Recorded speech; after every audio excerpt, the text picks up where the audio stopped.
Olá, tudo bem? Meu nome é Eduarda, sou médica, sou ginecologista e obstetra na Clínica da Mulher e hoje, através do Lar de Paulo, vim falar para vocês sobre alimentação durante a gestação e pós-parto.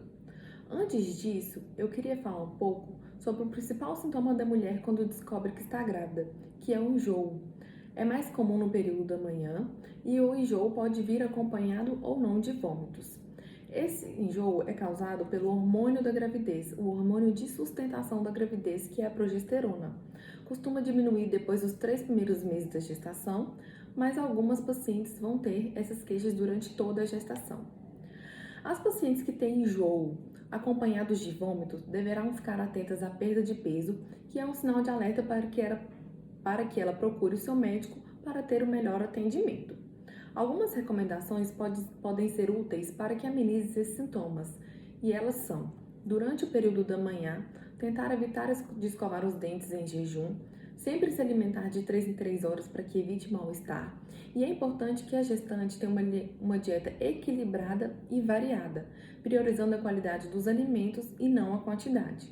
Sempre dá preferência a alimentos leves e saudáveis, como frutas, verduras, legumes. Evitar de ficar comendo carne vermelha todos os dias, alternar com peixes e carnes brancas, evitar alimentos gordurosos, evitar a ingesta de líquido durante a alimentação e evitar ao deitar-se após as refeições. Geralmente, as gestantes têm mais tolerância a alimentos cítricos, mas aí cada uma vai ver, conforme a disponibilidade de alimentos, o que seu organismo vai ter maior aceitação. Durante a gestação, algumas recomendações são de muita importância. Um exemplo: limite o consumo de café para 1 xícara ao dia. Álcool e cigarros são proibidos durante toda a gestação e amamentação. Outra coisa que é muito importante é que durante a gestação, algumas pacientes são suscetíveis à toxoplasmose, que é aquela famosa doença do gato, ou seja, são passíveis de contrair essa doença durante a gestação. Vou fazer algumas recomendações aqui que são muito importantes para que evite esse contágio.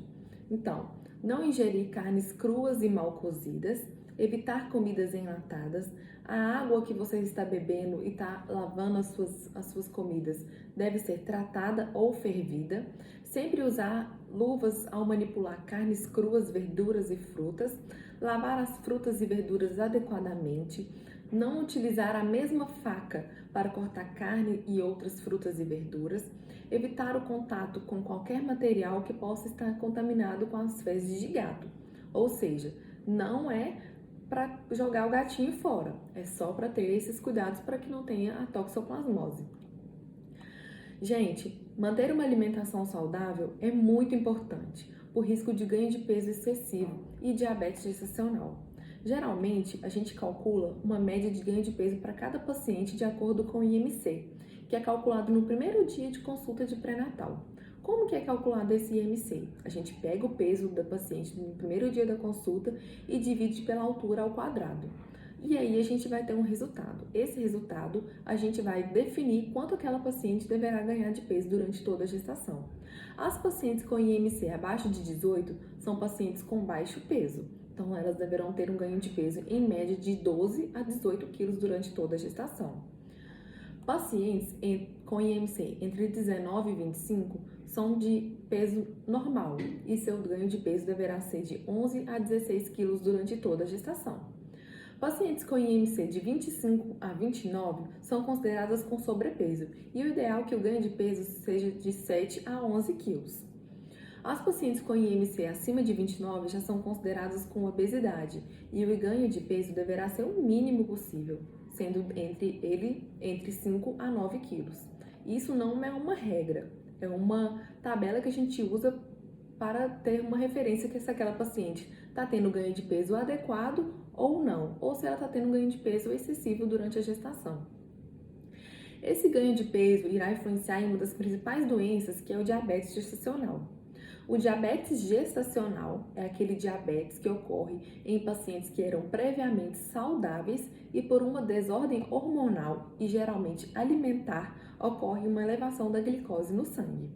Essas pacientes serão acompanhadas por uma equipe multidisciplinar, pois é uma doença em que, se não houver o controle, adequado da glicose, pode ocorrer alguns problemas durante a gestação, como malformação cardíaca do feto, risco de aumento de líquido amniótico, risco do bebê ser macrossômico e até óbito dentro da barriga.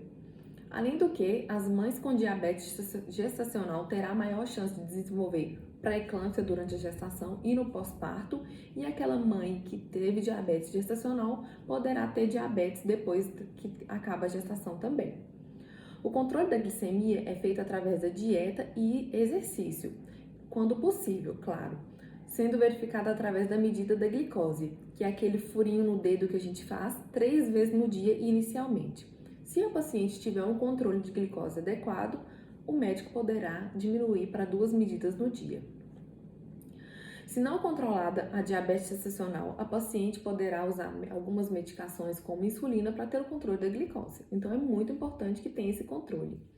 Assim como durante a gestação a alimentação é importante, a fase da amamentação é de suma importância para o crescimento e desenvolvimento saudável do bebê. Por isso, a alimentação balanceada vai fazer toda a diferença. Também, durante a amamentação, deve-se evitar o consumo excessivo de café, manter a abstinência de álcool e cigarro, a hidratação deverá ser aumentada por causa da amamentação e da produção do leite, evitar o consumo de alimentos que podem provocar gases, como batata doce, repolho, couve-flor, feijão, brócolis, sempre consumir eles separados, nunca ter o consumo junto, evitar o consumo de doces e refrigerantes. As mamães também deverão saber que doces e refrigerantes têm consumo limitado durante a gestação e evitar alimentos industrializados. Atenção, mamães, lembrem-se que gestante não come por dois. Gestante tem que ter uma alimentação saudável e balanceada. Muito obrigada!